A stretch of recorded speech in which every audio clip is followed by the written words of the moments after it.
이 시간 하나님 말씀을 나누겠습니다. 오늘 저희 함께 나눌 하나님 말씀은 사사기 7장입니다.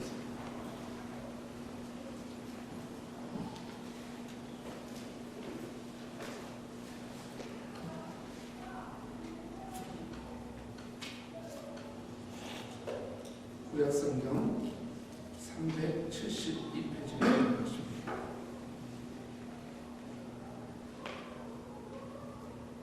사사기 7장 1절부터 9절 말씀을 저와 여러분이 한 구절씩 교독하도록 하겠습니다. 제가 먼저 읽겠습니다. 여룻바알이라는 기드온과 그를 따르는 모든 백성이 일찍 일어나 하롯셈 곁에 진을 쳤고 미디안의 진영은 그들의 북쪽이요 모래의 산 앞 골짜기에 있었더라. 여호와께서 기도를 이르시되 너를 따르는 백성이 너무 많은즉 내가 그들에게 미디안 사람을 내주지 아니하리니 이는 이스라엘이 나를 거슬러 스스로 자랑하기를 내 손이 나를 구원하였다라고 합니다. 이제 너는 백성의 궤에 위쳐 이르기를 누구든지 두려워 떠는 자는 길과 산을 떠나 돌아가라 하라 하시니 이에 돌아간 백성이 22,000명이요 남은 자가 10,000명이었더라. 여호와께서 기도를 이르시되 백성이 아직도 많으니 그들을 모아여 물가로 데려가라. 거기서 내가 너를 위하여 그들을 실험하라. 내가 누구를 보여 내게 이르기를 이 사람이 너와 함께 가지 그는 너와 함께 갈 것이요 내가 누구를 보여 내게 이르기를 이 사람이 너와 함께 가지 말지니라 하면 그는 가지 말지니라 하시니라. 이에 백성을 인도하여 물가에 내려가며 여호와께서 기도를 이르시되 누구든지 개가 핥는 것 같이 혀로 물을 핥는 자들을 너는 따로 세우고 또 누구든지 무릎을 꿇고 마시는 자들도 그와 같이 하라 하시더니 손으로 움켜 입에 들고 핥는 자들은 300명이요 그 외의 백성은 다 무릎을 꿇고 물을 마시니라. 여호와께서 기도를 이르시되 내가 이 물을 핥아먹는 300명으로 너희를 구원하여 미디안을 내 손에 넘겨주리니 남은 백성은 각각 자기의 처소로 돌아갈 것이라 하시니 이에 백성이 양식과 나무를 소개할지라. 기도원이 이스라엘 모든 백성을 각각 내 장막으로 돌려보내고 그 300명은 머물게 하니라. 미디안 지zem은 그 아래 골짜기 가운데 있었더라. 함께 있습니다. 그 밤에 여호와께서 기도를 이르시되 일어나 지정으로 내려가라 내가 그것을 내 손에 넘겨주리니. 저는 오늘 본문 말씀을 통해서 하나님이 싫어하는 삶의 자세, 하나님이 싫어하는 삶의 자세라고 하는 제목으로 함께 말씀을 나눕니다. 기도하고 시작하겠습니다. 아버지 하나님, 오늘 저희들은 주님이 오시기 전 약 1400년 전에 있었던, 지금으로부터 3400년 전에 있었던 기드온의 300용사의 사건을 통해서 하나님께서 싫어하는 삶의 태도가 무엇인지를 함께 나누기를 원합니다. 반대로 또한 하나님이 그렇다면 기뻐하는 삶의 자세가 무엇인지 함께 나누기를 원합니다. 이 시간 주의 성령께서 우리에게 말씀하여 주시옵소서.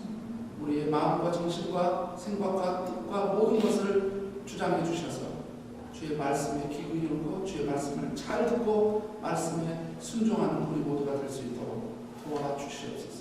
예수님의 이름으로 기도드렸습니다.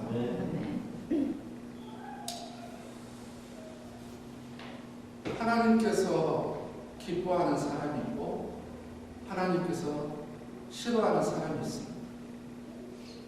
마찬가지로 사람들도 자기가 좋아하는 사람이 있고 싫어하는 자세가 있습니다. 하나님과 사람 모두 다 자기가 좋아하고 싫어하는 어떤 그런 사람의 그 중심의 그 원인과 요인에는 아마 삶의 태도라고 하는 것 때문에 그럴 것입니다. 삶의 태도가 어떠냐에 따라서 하나님이 사랑할 수도 있고 싫어할 수도 있고 사람들도 삶의 태도 때문에 어티튜드 때문에 싫어하기도 하고 좋아하기도 하는 것이죠. 성경에는 정확하게 그 부분이 언급되어 있습니다. 사울과 다윗은 동시대 인물입니다. 하나님은 사울은 사실 싫어하셨고 다윗은 기뻐하셨습니다. 우리가 알듯이 노아 시대에 노아는 하나님이 기뻐하셨고 노아 시대에 싫어하셨어요. 죄 때문이죠. 특별히 우리가 잘 알고 있는 에녹이라고 하는 사람도 히브리서 11장 5절을 보면 그가 이 땅에 사는 동안에 창세기에서는 하나님과 동행하였더니라고 되어 있는데 히브리서는 뭐라고 했냐면 그가 이 땅에 사는 동안에 하나님을 기쁘게 하는 자였다 이렇게 이야기해요. 그러니까 하나님을 기쁘게 하였다라고 하는 것은 뭐냐면은 하나님이 에녹을 보면서 기뻐했다는 거예요. 그때 다른 사람들은 그렇게 기뻐하지 않았다라고 하는 말을 해도 과언은 아닐 것입니다. 이처럼 하나님께서도 기뻐하는 사람이 있고 싫어하는 사람이 있는데 이 기뻐하고 싫어하는 게 사람 자체가 아니라 하나님이 싫어하고 좋아하는 사람의 그 기준이라면 삶의 태도 때문에 삶의 태도. 도대체 이 삶의 태도가 어쩌길래 이런 일이 벌어지는지 우리는 오늘 본문을 통해서 하나님이 싫어하는 삶의 자세들을 한번 살펴보려고 합니다. 이것을 반대로 생각하면 그러면 하나님이 이렇게 하지 않으면 기뻐하시겠구나. 이렇게 하면 싫어한다는 것은 이렇게 하지 않으면 되겠구나라고 하는 것을 여러분 함께 여러분 영적인 은혜를 누리시기를 바랍니다. 자, 이제 본문의 배경으로 좀 들어가도록 하겠습니다.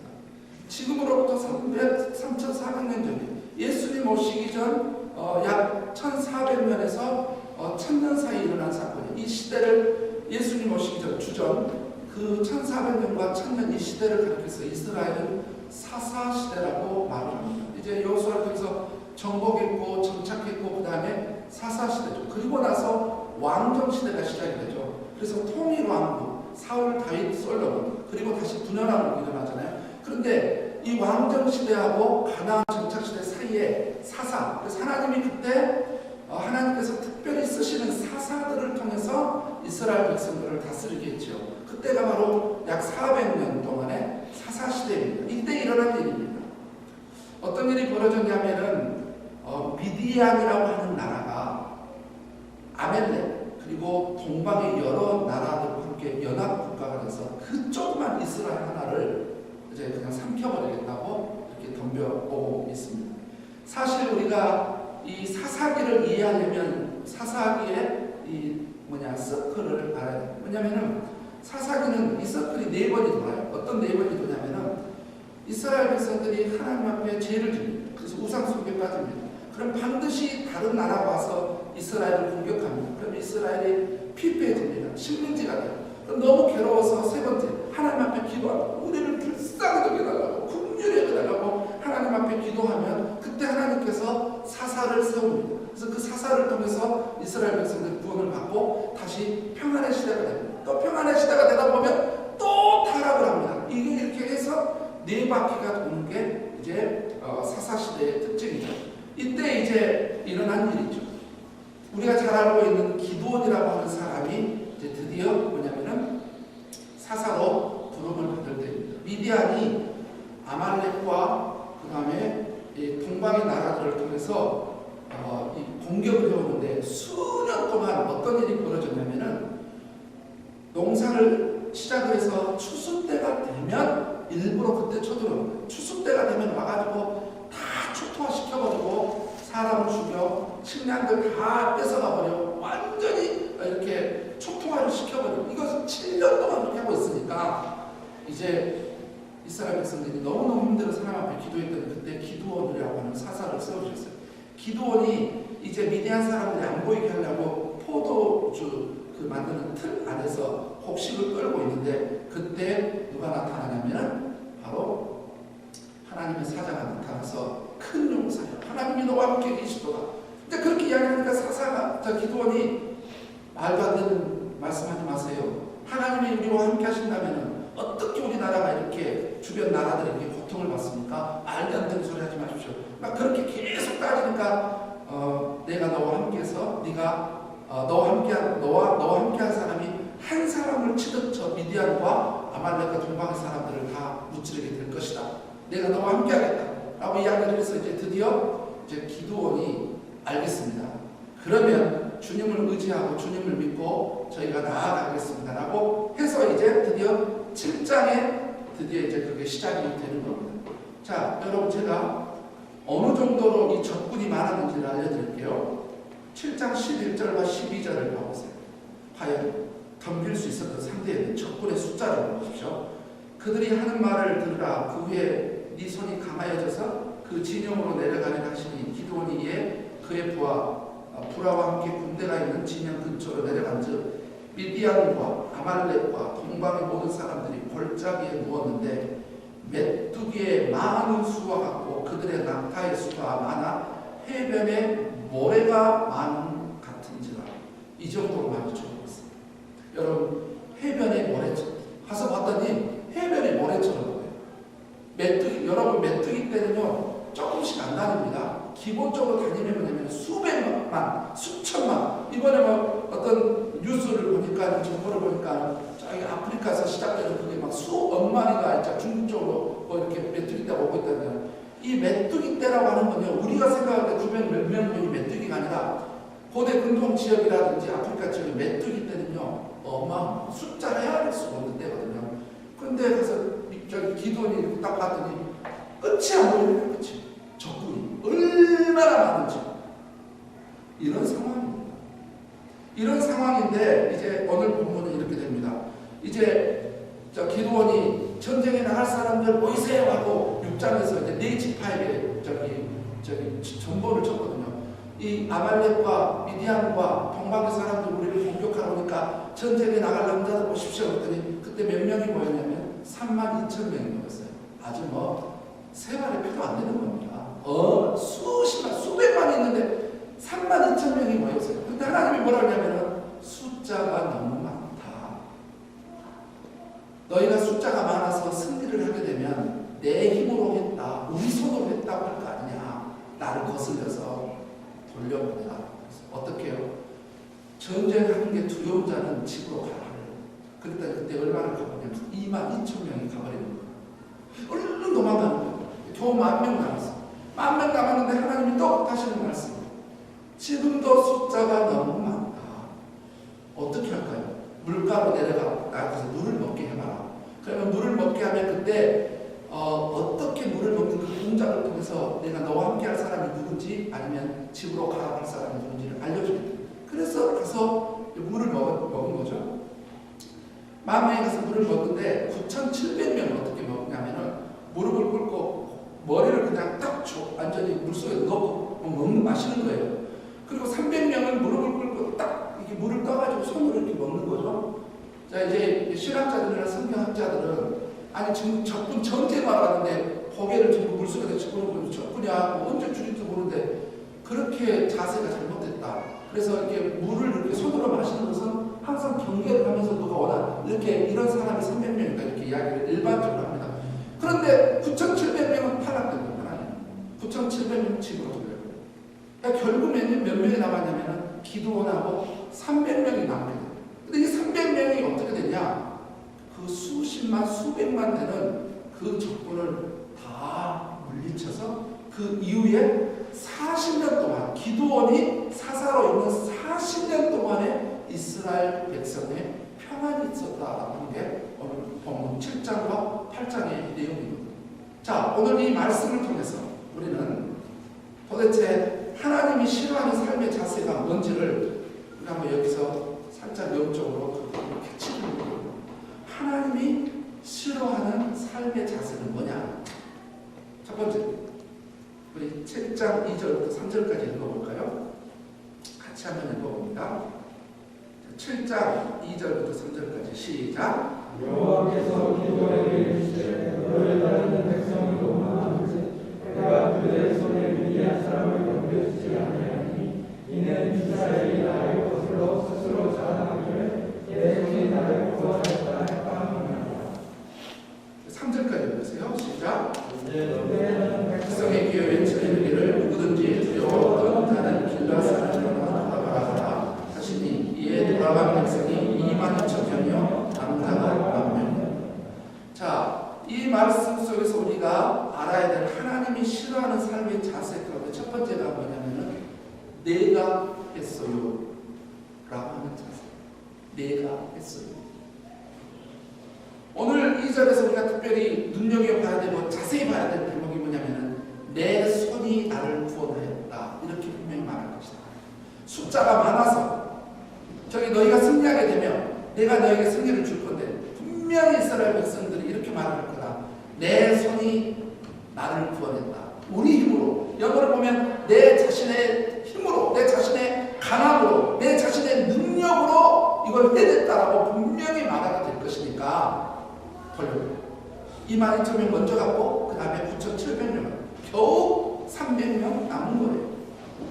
이 말씀 속에서 우리가 알아야 되는 뭐냐면은 내 손이 나를 구원하였다라고 이렇게 말할 것을 하나님은 분명히 아셨던 거예요. 이스라엘 백성들이 그렇게 말하고, 그리고 우리의 모습을 너무나 잘 아는 거예요. 뭐냐? 우리가 지혜가 있고 능력이 있고 잘 배우고 경험이 많고 이것저것 많이 했으면 사람들이 무슨 성취를 하고 뭔가를 어치핑을 해 나갈 때, 성취를 해 나갈 때 분명히 인간 뭐라고 하냐면 내 손이 나를 구원했다. 내가 했다. 내가 했다라고 이렇게 말할 거라고 하는 거예요. 하나님 이런 자세를 싫어하십니다. 우리 하나님은 우리에게 베푸신 하나님의 은혜를 마치 우리 하나님께서 우리에게 은혜를 베푸셨는데 마치 그것이 자신이 능력 있고 자신이 어떤 지혜롭고 자신이 다한 것처럼 자기의 모든 그 능력을 자기 자신에게 치하하고 자신에게 영광을 돌리는 이런 자세와 태도를 하나님은 싫어한다. 7장 11절 12절도 읽었고 우리가 7장 2절 3절도 읽어봤는데 엄청난 숫자로 대비됐잖아요. 미디안과 아말렉과 동방사람들 말로 표현할 수 없는 숫자. 그러나 이쪽 숫자는 겨우 32,000명도 9,700명이 있어서 10,000명이 있었을 때 분명히 이들은 하나님이 승리를 주면 하나님이 하셨다, 하나님의 은혜다, 하나님의 도우심이다 이렇게 말하는 게 아니라 우리가 했다, 내가 했다 분명히 이렇게 말할 거라는 걸 우리 하나님은 아셨다는 거예요. 그러니까 하나님 보시기에는 뭐냐면은 32,000명도 그렇고 10,000명도 그렇고 하나님 보시기에는 숫자가 너무 많은 거예요. 많은 거예요. 왜냐? 하나님 앞에 온전히 영광을 돌리지 않는 것이라고 하는 것을 하나님은 인간의 마음을 너무나 잘 압니다. 여러분은 모르겠습니다만 제 자신도 끊임없이 내 안에서 이 죄성이 올라와요. 뭐냐? 조금 뭐 하면은 내가 머리가 좋은가? 조금만 뭐 하면은 내가 능력이 있는가? 조금만 뭐 하면 나는 달란트가 많은가? 이런 말도 안 되는 이 죄성이 이게 올라오단 말이에요. 이게. 그리고 그러다 보니까 뭐냐면은 그렇지 못한 사람들을 보면 뭐냐면은 아니 왜 그런 것도 못하냐? 이런 것도 못하냐고 이런 그런 말이 내 입에서 불쑥불쑥 나오려고 하고 또 나오기도 하고. 왜냐면은 모든 게 하나님의 은혜고 하나님의 도우심이고 하나님의 은총이었는데 마치 내가 한 것처럼 살아가는 이런 삶의 자세를 하나님이 얼마나 지금까지 싫어하십니까? 앞으로 내가 이 부분을 앞으로 얼마나 더 하나님 앞에서 영적 싸움을 해나가야 될까? 순간순간 사탄은 네가 했다고 해. 네가 한 거잖아. 네가 잘했잖아. 네가 한 거잖아. 그리고 네가 영광 받아야지. 네가 네 자신에게 치하를 해야지. 이러면서 얼마나 우리 자신을 유혹하겠어요? 하나님이 이런 자세를 싫어합니다. 성경을 보면 내가 했어요라고 하는 대표적인 인물이 뭐냐면 구약에는 느부갓네살 왕. 다니엘 4장을 보면 다니엘이 그랬거든요. 왕이여, 하나님께서 당신에게는 놀라운 능력을 주셨습니다. 놀라운 지혜도 주셨고요. 실제 인류 역사에 가장 위대한 지도자 그러면요, 느부갓네살을 따라갈 사람이 거의 없다고. 예전에요, 이라크의 후세인이라고 하는 사람이 자기는 느부갓네살의 그 영광을 계승을 하겠다라고 이렇게 야망을 가질 정도로, 왜냐하면은 이 느부갓네살은 대단해요. 이 느부갓네살 왕이요, 고대 지은 성이 어느 정도냐면은 제가 한번 말씀드렸잖아요. 성 길이가 26m라니까요. 성 길이가 26m예요. 26m면 여러분 빨리 생각이 안 나요. 여러분 얼마나 컸는지. 근데 그것을 진짜 느부갓네살이 척척척 해가지고 적군도 못 쳐도 정말 멋있는, 지금 고고학자들 연구하고 있잖아요. 그걸 지었어요. 근데 그때 다니엘이 경고를 했어요. 왕이여, 하나님께서 당신에게 지도력과 능력과 지혜와 권세와 나라와 모든 걸 줬는데 절대 왕이 스스로 했다라고 하지 마십시오. 왕이 내가 했다라고 하면 그때 짐승의 영이 임해가지고 왕이여, 당신이 짐승처럼 7년 동안 들에서 살게 될 거니까 절대 교만한 마음 갖지 마세요. 그렇게 말을 하고 나서 1년이 지났어. 1년이 지나서 느부갓네살이 딱 궁전을 딱 지나는데 그 성전을 지나는데 너무 멋있어 보니까 진짜 자기 입으로 자기 말을 해버린 거예요. 이 나라와 이 궁전과 이 모든 것들은 내가 내 능력으로 내 권세로 했구나라고 그 말을 딱 하는 순간에 말을 맞자마자 어떻게 되냐면은 짐승의 영이 딱 임해가지고 그때부터 느부갓네살은 자기가 사람이 아니라 짐승이라고 생각해서 실제 들에서 7년 동안을 그렇게 짐승처럼 산다. 머리도 길고 짐승처럼 풀을 뜯어먹고 자기가 짐승이라고 생각하니까 그러다가 7년 후에 하늘을 보면서 내가 왜 이렇게 살지 잠깐 생각하니까 내가 옛날에 7년 전에 내가 했다. 이거 내 능력으로 했다. 내 권세로 했다. 내가 했다라고 하는 말을 할 때 그렇게 됐구나. 내가 한 게 아니라 이 나라는 하나님이 주셨고 하나님이 나에게 능력을 주셨고 하나님께서 모든 걸 하셨구나라고 그것을 깨닫는 순간에 다시 사람의 영이 들어가가지고 그가 다시 황궁하게 된 것에 놀라운 우리에게 도움을 주는 사건이죠. 신약성경에 누가복음 12장에 나온 어리석은 부자가 있어요. 어리석은 부자가 뭐냐면은 내가 농사를 지었고 내가 지었고 내가 풍년을 맞이했고 그래서 내가 내 영혼을 내 국가를 하면서 내가 했다라고 하니까 그때 하나님이 이 어리석은 부자를 갖고 뭐냐면은 어리석은 자여 오늘 내가 네 목숨을 취해가면 그것이 네 것이 되겠느냐 이렇게 말씀하셨어요. 그러니까 느부갓네살도 암도 그렇고 누가복음 12장에도 그렇고 뭐냐면은 하나님이 보실 때는 내가 했다라고 하는 이런 사람들의 자세를 하나님 싫어합니다. 그렇다면 하나님께서 이것을 반대로 생각해 보면 하나님께서 기뻐하는 삶의 태도는 뭘까요? 바로 이런 거죠. 하나님의 은혜입니다. 하나님의 은혜입니다. 당신의 도움, 당신 때문에 모든 게 당신의 은혜입니다라고 해서 하나님의 은혜를 잃어버리지 않는 이 자세를 그래서 하나님은 그런 사람을 높이고 그런 사람에게 은혜를 더 베푸신다는 것이죠. 하나님의 은혜를 알고 살았던 사람들도 있습니다. 다윗 보세요. 성경에 많이 있습니다만 다윗 보세요. 시편 8편에 보면 뭐라냐면 인자가 무엇이간데 나의 이렇게 생각해 주시는 사람이 무엇이간데 주께서 저를 이렇게 늘 돌보아 주시니까 늘 뭐냐면은 다윗은 뭐냐면은 내가 이렇게 살아가고 있는 모든 것들이 다 하나님의 은혜다. 하나님의 도우심이다. 하나님의 긍휼이다라고 하는 것을 잊어버리지 않았어요. 하나님의 이 은혜의식을 잊어버리지 않은 사람이에요. 시편 기자는 시편 116편 12절에서 이런 말씀을 했더라고요. 여호와께서 내게 주신 모든 은혜를 무엇으로 보답하고 여호와께서 내게 주신 이 모든 은혜를 무엇으로 보답하고 바울도 고린도전서 15장에 이렇게 말씀했죠. 나의 나된 것은 하나님의 은혜로 된 것이다.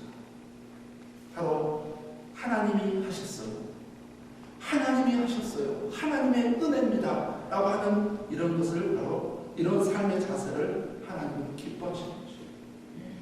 근데 우리가 다른 사람도 그렇고 우리 자신도 그렇고 진짜 이런 은혜의식이 있는 사람인지 아닌지 그것을 가름해보는 기준이 있답니다. 뭐냐면은 감사를 많이 하는 사람들일수록 은혜의식이 많이 있는 사람이에요.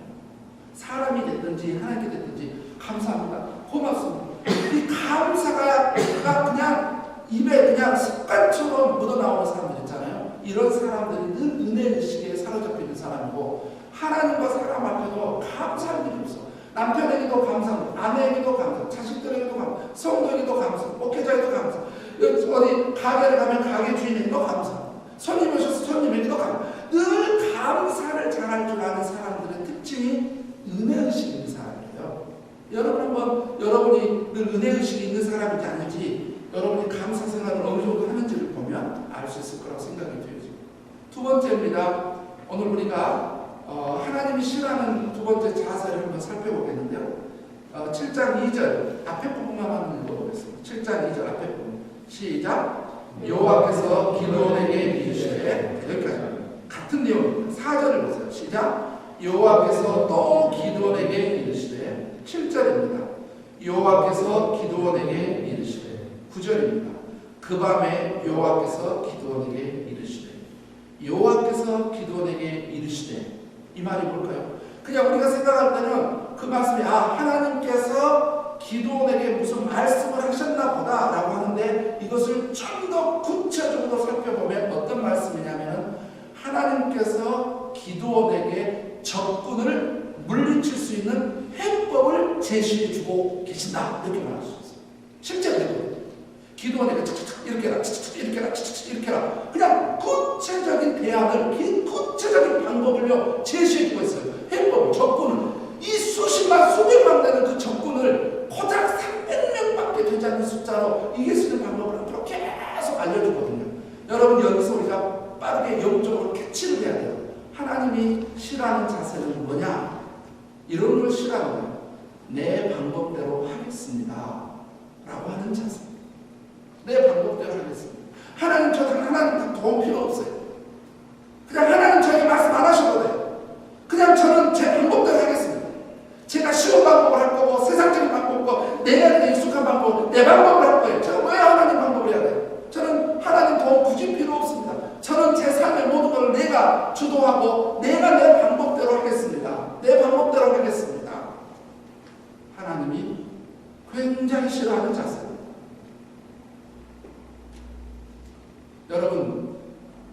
여러분은 우리 하나님께서 전지하시고 누구보다도 지혜로우신 분이라는 사실을 믿으십니까? 별로 믿지 않으십니까? 그 원인을 인지하라. 왜 내 방법대로 하냐? 내가 하나님보다 더 똑똑하다고 생각하시는 분들 안 계시죠? 여러분 우리 하나님은요 우리가 생각한 것보다 우리가 인식한 것보다요 우리가 인식할 수 없을 놀라운 지혜 세계를 가지고 계세요. 사람들은요 이렇게 생각해요. 저는 언젠가 이 부분에 대해서 좀 더 저렇게 말할 건데 저는 바다를 좋아하니까 바다가 썰물 있고 밀물인데 이게 달의 그 중력에 의해서 된다고 그러잖아요. 물리 전공하시는 분들인데 그런데 성경을 보면요 전혀 다른 입장을 말하고 있어요. 성경에서 뭐라고 하냐면은 세상을 창조할 때 하나님께서 말씀하신 그대로 세상이 움직여지고 있으며 이렇게 말씀하고 있거든요. 그러니까는 그런 어떤 과학적인 접근도 저는 완전 무시하거나 그러진 않습니다. 그런데 밀물과 썰물, 태양 안에서 6천도의 표면 온도를 계속 내가 달이 밝아 별이 반짝거려 이런 모든 것들은요 스스로 한 것이나 어떻게 우연이 아니라 하나님께서 처음부터 그렇게 하라고 말씀하셨기 때문에 그런 것들이 그렇게 작용하고 있는 거예요.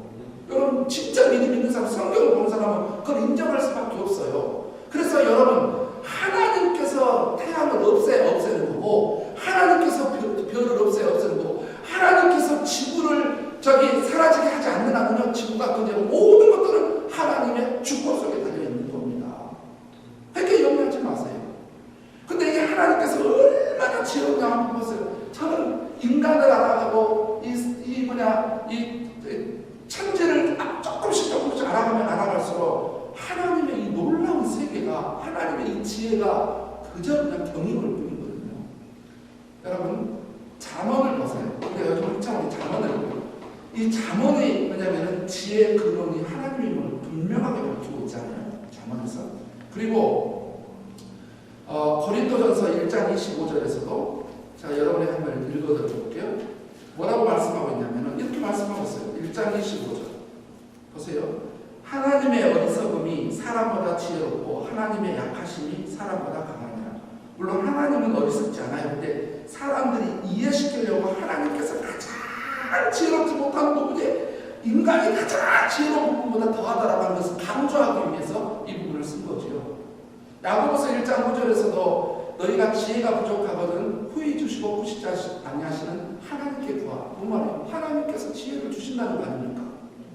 로마서 16장에서도요 사도 바울이 이 하나님에 대해서 어떻게 표현을 하고 계시냐면 이렇게 돼 있어요. 제가 한번 읽어볼게요. 로마서 16장 25절부터 27절까지 나의 복음과 예수 그리스도를 전파함은 영세전부터 감추어졌다가 이제는 나타나신 바 되었으며 영원하신 하나님의 명을 따라 선지자들의 글로 말미암아 모든 민족이 믿어 순종하게 하시려고 알게 하신 바 그 신비의 계시를 따라 된 것이니 이 복음으로 너희를 능히 경고하실 지혜로우신 하나님께 예수 그리스도로 말미암아 영광이 세세히 물도록 있을지어다. 지혜로우신 하나님께. 지혜로우신. 우리 하나님은 어떤 분이냐? 지혜로우신. 우리가 생각할 수 없는 놀라운 경이로운 지혜를 가지고 계세요. 그렇기 때문에 여러분, 우리가 이러한 말씀 때문에 전지하시고 지혜로우신 하나님이 계시기 때문에 우리는 우리 방법이 아닌 하나님의 방법대로 하는 것이 가장 좋다라고 말할 수 있고 믿을 수 있는 거예요. 하나님의 방법이 가장 탁월해요. 하나님의 방법이 우리에게 가장 좋습니다. 그냥 우리 하나님은 지혜롭기 때문에. 그런데 인간들이 뭐냐면은 내 방법대로 하겠습니다. 내 생각대로 하겠습니다. 내 방법대로 할 거예요, 하나님. 이렇게 말합니다. 하나님이 싫어하시죠. 왜 하나님께서 그렇게 싫어하는 방법, 즉 하나님의 방법대로 하지 않고 우리 자신의 방법대로 하려고 할까요? 죄성 때문에 그렇습니다. 제가 말씀을 준비하다가 죄성 때문에 하나님 앞에 죄송하구나 이런 생각을 했어요. 죄성 때문에 하나님께 참 죄송스러워 이런 생각을 해보게 됐어요. 죄성. 아담과 하와가 그랬잖아요. 따먹지 마라. 안 따먹는 게 지혜였거든요. 따먹지 마라. 하나님 말씀에 순종하는 게 지혜였거든요. 그런데 따먹잖아요. 왜냐? 따먹으면 더 지혜로울 것 같아요. 따먹으면 더 잘 될 것 같거든요. 자기 방법, 자기 생각, 자기 고집으로 내가 하겠어요. 하나님 도움 없이 내 방법대로 하겠어요. 내 생각대로 하게 되겠어요. 그렇게 되면 어떻게 됩니까? 온 인류가 죄인 된 거 아닙니까? 그것 때문에 지옥을 갖고 된 거예요. 여러분, 지금도 우리는요, 이 부분을 주님 오신 그날까지, 주님 앞에 서는 그날까지 하나님의 방법과 우리 방법으로 영적 싸움을 할 겁니다. 계속해 나갈 거예요. 여러분, 순간순간 내 방법대로 하면 너무 쉬워. 그런데 그때 내 방법대로 할 거냐? 아니면 하나님의 방법대로 할 거냐? 이 영적인 싸움을 계속 이루어질 겁니다. 여러분, 저는 여러분에게 진정한 승리, 진정한 기쁨, 진정한 은혜와 축복을 누리기 위해서 여러분이 모두가 하나님의 방법으로 하자라고 주님의 이름으로 고민하고 싶습니다. 마지막으로 오늘 우리가 오늘 말씀에서 하나님이 싫어하는 삶의 자세 세 번째를 한번 보겠는데요. 그게 뭐냐면 하나님의 시험이 싫어요. 하나님의 테스팅 하는 것처럼 안 볼래요. 하나님의 시험이 싫어요. 테스팅이 싫어요. 라고 하는 자세인 것입니다. 자, 오늘 본문에서 300명이 선택되기까지 하나님께서는 이스라엘 백성들에게 특별한 시험을 봤어요. 특별한 테스팅을 했어요. 우리가 무슨 테스팅, 자세히 보면 테스팅이 있습니다. 하나님께서 300명의 사람을 뽑기 위해서 3교시의 시험을 봤어요. 1교시, 2교시, 3교시 시험을 봤어요. 1교시 시험이 뭐였냐? 6장 34절에서 35절입니다. 뭐냐? 시험 내용이 뭐였냐? 과목이 집합이었어요. 집합, 모여라. 모여라. 그때 당시에 4개 지파에 32,000명만 있었겠어요? 남자들이 어마어마하게 많이 있었어요. 그런데 그때 어마어마하게 많이 있는데 지파 기도를 통해서 4개 지파에게 보내가지고 므낫세 지파, 아셀 지파, 스불론 지파, 납달리 지파에게 정단을 보냈어요. 지금 미디안과 아말렉과 동방의 사람들 우리를 공격하러 오니까 우리 다 함께 싸우러 가야 되니까 하나님께서 우리에게 싸우라고 우리에게 맡겼다고 하니까 싸움에 갈 사람들 모여라 집합했는데 그 수백만 남자들 수십만 남자들 중에 교장 몇 명이 모였냐면은 32,000명만 모였어요. 자, 32,000명이 1차 시험에 합격했어요. 1차 시험. 그래서 설렜어요. 야, 우리가 드디어 적군을 물리칠 수 있도록 정예 멤버가 모였고요. 하나님께서는 많다. 두 번째 시험. 2교시 시험 봤는데 2교시 시험의 내용이 뭐냐면은 두려운 자는 집으로 가서 그랬더니 이제 누가 이제 막 결혼한 사람도 있었을 것이고 이제 막 농사 지은 사람도 있었을 것이고 이제 땅 산 사람도 있었을 것이고 자식이 아픈 사람도 있었을 막 이런저런 말 그다음 자기 자신이 생각할 때 자기 자신이 너무 나약하다고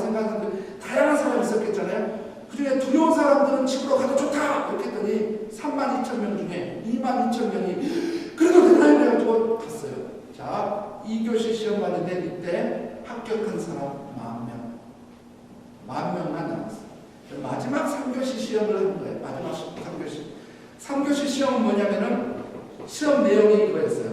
물 마시기 동작이었어요. 물 마시기 동작. 그래서 4절에서 8절까지 그 내용.